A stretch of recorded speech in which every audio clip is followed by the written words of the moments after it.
Përshëndetje të dashur miq, dhe mirë se keni ardhur në You Can Cook It. Sot do të përgatisim bashk një tortë ose një kek fantastik me krem çokolate për sipër.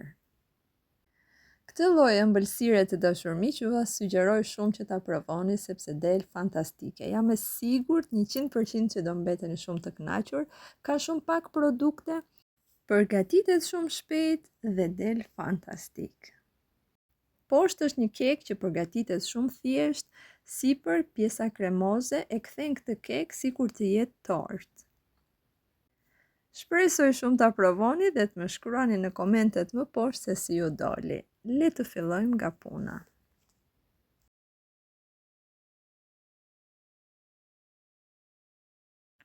Në recetën origjinale përdoret 2 lugë kakao dhe përdoret bashkë me mielin. Por unë, nga që në shtëpi nuk më gjendej kakao, kam përdorur kafe granuloze.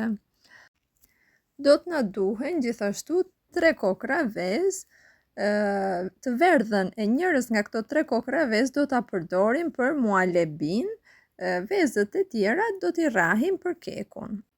Gota që shikoni është një gotë çaj 150 ml, i kam shtuar një gotë çaj me sheqer dhe do t'i rrahim vezët si fillim me sheqerin.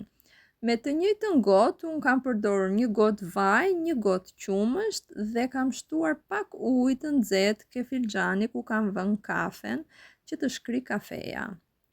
E trazojmë me mikser, si që shikoni kam shtuar vajin, pastaj kam shtuar qumshtin nuk e shtova të gjithë me që ka lëngë edhe tek kafeja e tretur. Nëse do të përdorni thjesht kakao pluhur, shtojeni tek mielli dhe përdoreni të gjithë gotën e qumshtit. Si që shikoni, nuk është një kek i cili ju mundon që të gjithë përbërësit i përzijmë bashk. I shtojmë gjithashtu dhe një bustin me baking powder ose fryrës për ëmbëlsira. Gota e miellit që kam përdorur është 200 ml. I kam shtuar gjithashtu dhe 2 lugë miell më tepër, pasi e kam trazuar një herë këtë gotën e parë, i kam shtuar dhe 2 lugë të tjera. E kam trazuar, do të bëhet një masë jo shumë e trashë dhe jo shumë e ujshme.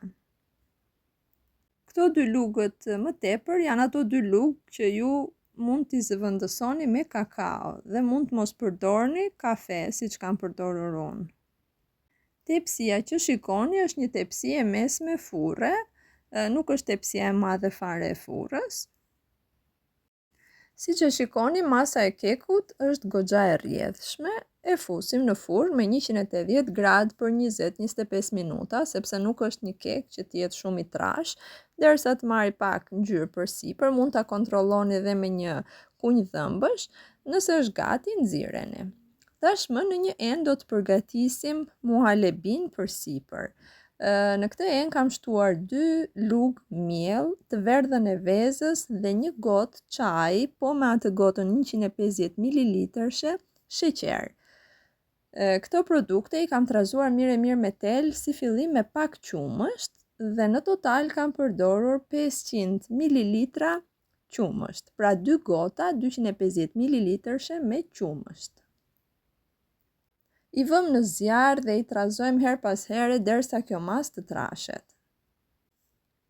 Veç atyre 2 lugëve miell i kam shtuar dhe 1 lugë niseshte. Si që shikoni, nga që e kam harruar të shtoj niseshten në fillim me produktet e tjera, e kam shtuar më pas 1 lugë, e kam tretur me qumshtin dhe ja kam shtuar. Me një gjysmë gote qumësht pa sheqer normal, zbusim pak kekun. Nëse keku është pak i zbutur, pra pak i lagësht, është akoma dhe më mirë. Për këtë arsye, me një gjysmë gote, e spërkasim nga sipër me qumësht kekun. Si që shikoni, muallebia, nëse do të filloj të nxjerr ato bulzat në sipërfaqe, e kemi gati. Tani do të përgatisim pjesën e çokolatës. Unë kam përdorur 100 gram çokolat dhe kam shkrirë këtë çokolat në një gjysmë jo fix gjysëm, por kam lënë shumë pak për muhalebin nga një kuti 200 ml me pana.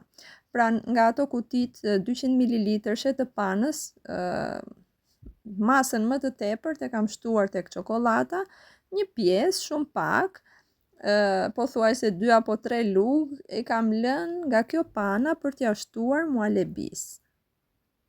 Pra një nga ato kutit me pana nuk e kam përdorur të tërën tek çokolata, po kam lënë dhe pak për muhalebin, siç e shikoni. E trazoj mirë dhe me panën dhe e kemi gati.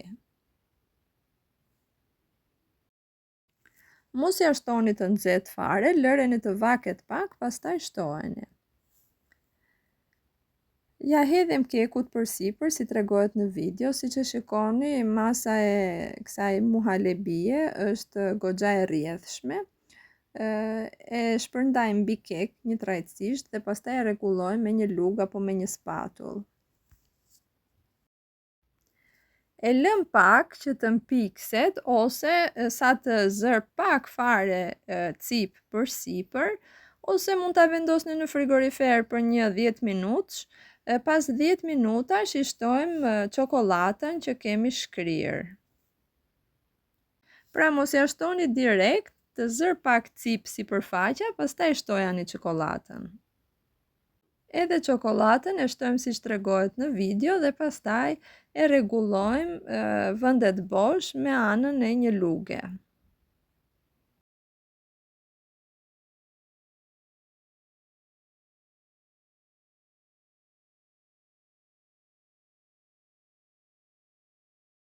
Dhe tashmë çdo gjë është gati. E lëm një gjysmë ore apo një orë të ftohet në frigorifer dhe e keni gati për ta servirur.